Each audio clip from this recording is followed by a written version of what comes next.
In modern times, in the competitive life, if you see those races, they're so anxious to win, to have the higher position.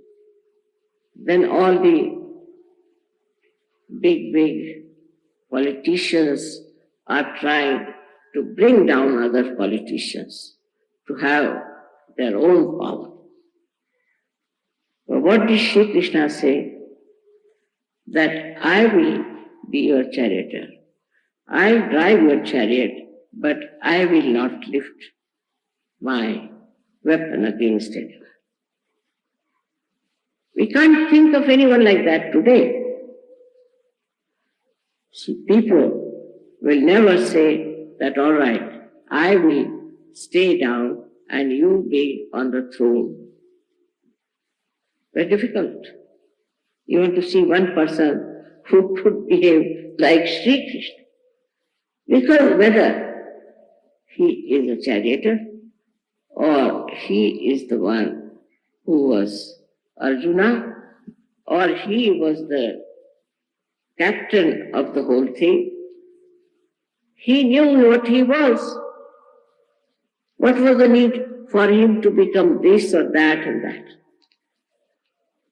But these days, you see, to become something is such a struggle going on. Someone wants to be, say, the Prime Minister. That's the highest, I think, I don't know. But then some want to dislodge the Prime Minister. Then you start from the peon upward, everybody wants something higher. This is another very subtle type of greed, which is working out in our minds. Even in SAHAJYOG, I have seen that the leaders now are settled down, of course, much better. But used to be such a terrible fight for leadership. It's all a myth, actual myth, but they used to fight. And they would write letters after letters. There were groups. One group would write against another group would write against this group, and I used to just laugh. Because there's no truth in it. Leadership is no truth, it's just a joke. But even if I told them it's a joke, they would not understand it's a joke and not to be that serious and to fight about it. Gradually it settled down now, but better, much better, it's not so much bad. But that is what is there, this greed. That was the mistake, I think, of Shri Krishna, that instead of anger, he should have put greed as the worst thing. Actually, you see, these incarnations don't know much about human beings. And they would not know how far they will be going. Same happens to me. But they are absolutely unaware that what these human beings are, what you tell them, what they will make out of it. Their brains are so sharp that they'll pick up whatever is wrong for them and never see whatever is right for them. Sri Rama tried something, it was of course. Sri Krishna tried something, it was of course. So we come to Sri Jesus Christ. Nowadays, the people who are suffering us are ardent disciples of Christ.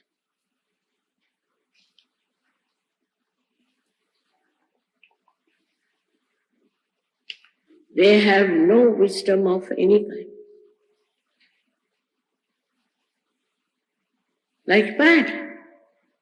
They're going about.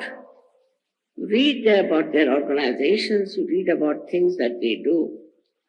You're amazed. You see, how can they be disciples of Christ? In no way they have any right on Christ to begin with, because they don't know anything about Christ. First to know and then to imbibe his qualities are something Very, very, I should say, impossible thing these days. Some would say, why was he born in a poor family?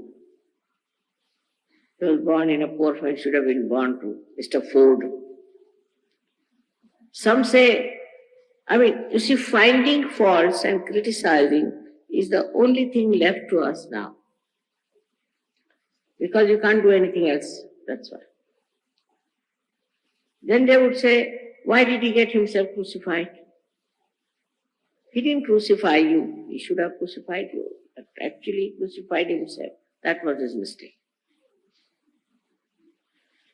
It is also very difficult for human beings to understand incarnations because they are in juxtaposition. They are very different things, so human beings can't understand. Now, they are there to lead them. They are there to tell them what is to be done. But the way they understand is just absurd. For example, in Chicago, I met the head of the Hare Rama. Another puzzle he was to me, really. Because he came in a very thin dhoti. I saw very cold and he was shivering before. So I said, sir, why are you wearing such a thin dhoti? You are shivering. I am very sorry. He said, what? My guru has told me that I should have a thin dhoti. Why? To go to heaven, to achieve my ascent. I said, really? He told you like that? But Shri Krishna never wore a thin dhoti. But I am not Shri Krishna. I said, see how the human mind tries to avoid. So now, then he had shaved his head and had a big ponytail behind. I asked him, why have you shaved your head? So he said, because my guru told me that you have to shave your head if you have to go to heaven. So I said, but Shri Krishna did not shave his head. No, but he was incarnation, I have to shave my head. So I have to go to heaven. So I told him, see, Kabira has said, these sheep are shaven and shorn every year twice. And if they all go to heaven, where will be a place left for you? So he never understood me, got very angry with me. And he said to me, mother, you are talking ill about my guru. I said, I'm not talking ill. I'm your mother, I'm just asking me that what's the use of wearing this thin dhoti, that's all. A mother has a right to ask. Got very angry, went away. And he is the head of these Hare Ramas.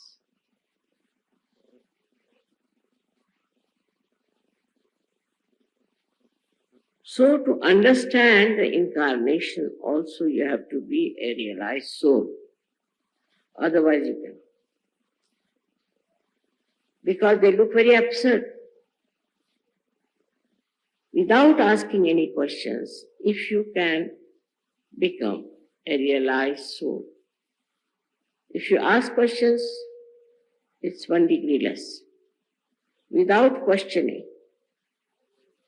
if you get your realization without any questions, then you have the highest marks.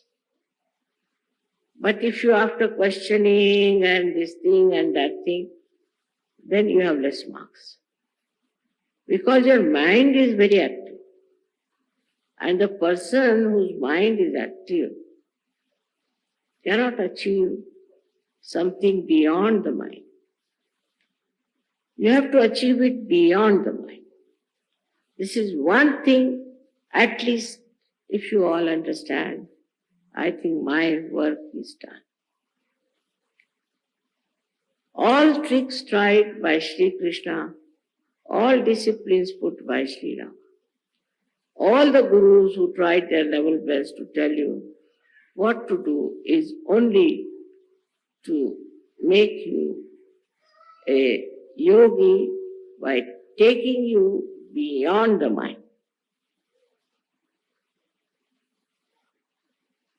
And then what happens? Then you're in connection with this all-pervading power, which is looking after you, which protects you, which helps you. In every way, you are absolutely in charge of this Parama Chaitanya. Now, supposing I do not take the citizenship of America, of course I may never take, but suppose, then this government is not in charge of me. But if I take, of course they'll tax me, do all kinds of things, doesn't matter. But at least they'll be in charge. But this Param Chaitanya, when it takes over, it is love. Is absolute love. Love which thinks, understands, coordinates, cooperates, works, and extremely sensitive. It works. I'm sometimes so surprised the way it works without fail, without making any mistakes. Don't have to even tell because you are there. But to believe that we are there also is a difficult task. With all the experiences, you should believe that you are there. But that is also quite a difficult task. So when we say they are established Sahajyogis, then what we mean is this, that they are completely one under complete charge of Parama Chaitanya. That's what we have to do. If you want to save this country, you have to be that. No argument, no explanation, nothing. No fighting, no strikes, nothing. No placards is needed. You are the ones who will advertise Sahajyog. Every one of you should understand that your life is very important at this church. And you have to become that special person who reflects reality through the divine love. May God bless you. Tomorrow I'm going to tell you about it. But today I would say music, dancing, art, every kind of creativity will definitely bring forth the spiritual aspect of America's life. They have to come to this. Otherwise, it's not going to be appreciated. It won't be an appeal. People won't like such music.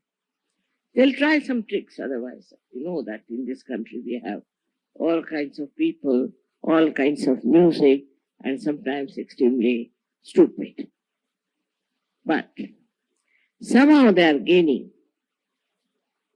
the idea that popularity now doesn't remain with all kinds of stunt and stupid things we do.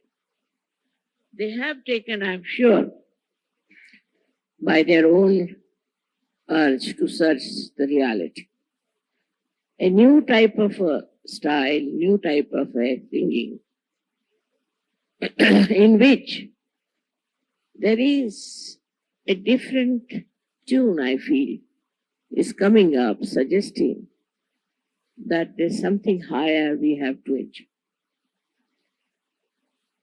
The idea of enjoyment is changed. Sometimes people feel that This country is not so ancient, it has no traditions. Also, people are from different cultures, and so they're all mixed up, confused. But in that confusion only, you are going to find the truth. And that's why everywhere in America you go, you find there are people who are working out some sort of a search of their own. Maybe it's not correct, it's not all right. Like the music now, you see, you had such serene, deep music. Also some very collective music. All types of music that you could think of. And Indian music, Spanish music, also Russian music. All these have combined on the stage here. That is suggestive that one day the whole world will have the sense of music. That's a different thing than music is, because music can be anything. But to have the sense of music that not only entertains, but elevates you, takes you to higher realms of your existence, that is music. You know how much I love music. It is not because I'm sort of fond of music, but through music, vibrations can be spread much faster. And they can be also easily penetrate into your being. So a person who is absolutely dry, who doesn't like music at all, or the one who doesn't like poetry, I mean all the left-sided talents, such a person is not in balance. And that's why it's important that one should try, even if you don't like, try to understand music. The another side, it's a very funny mixture here I find in America. One side is this creativity, which is sometimes quite mad. On the other side, you find people extremely busy, have no time to even sing something or read something, extremely, extremely busy making money. Only money is that criteria. But the money situation seems to be very bad here to me for future because of the stupid ideas about economics here. But whatever it is, Sahajyogis are going to be absolutely very rich, prosperous, well known, because the talents they have will show. In every field of life, you'll find every Sahajogi will be so successful that those who were full of their ego and thought no end of themselves will realize that unless and until you have the light of your spirit, you cannot go very further. Because in the dimensions of human mind, you cannot conceive the heights which you can reach. Through music, when today you were singing, I was amazed. What a talent we have in such. I mean, they are not paid for, they are not trained, they have not been to universities and colleges of music. Just spontaneously, how beautifully they can sing and give us spiritual music, which really heartens me. I was very happy to see the progress you have made in art, I should say, and the other variety of your expressions. Everything was really wonderful, and I enjoyed it thoroughly. I'm sure one day all of you who are just Sahajogi singers will be professionals and this and that. but don't forget me then. So it's a nice time we had this evening. Tomorrow again there is going to be puja, and I'm really, I must say, very happy, and I congratulate you to organize this program in America in such a beautiful manner. And all of you are such enthusiasts. They told me how you have been contributing, and they wouldn't take any money from me because I thought, how could they bear all the expenses? But somehow or other it's all working out. It's just your sweet desires, your deep surrender. Everything has worked so beautifully. And the oneness of all the world you can feel in America today. And I hope this will go on and on and on. And we'll be studying it much more. May God bless you.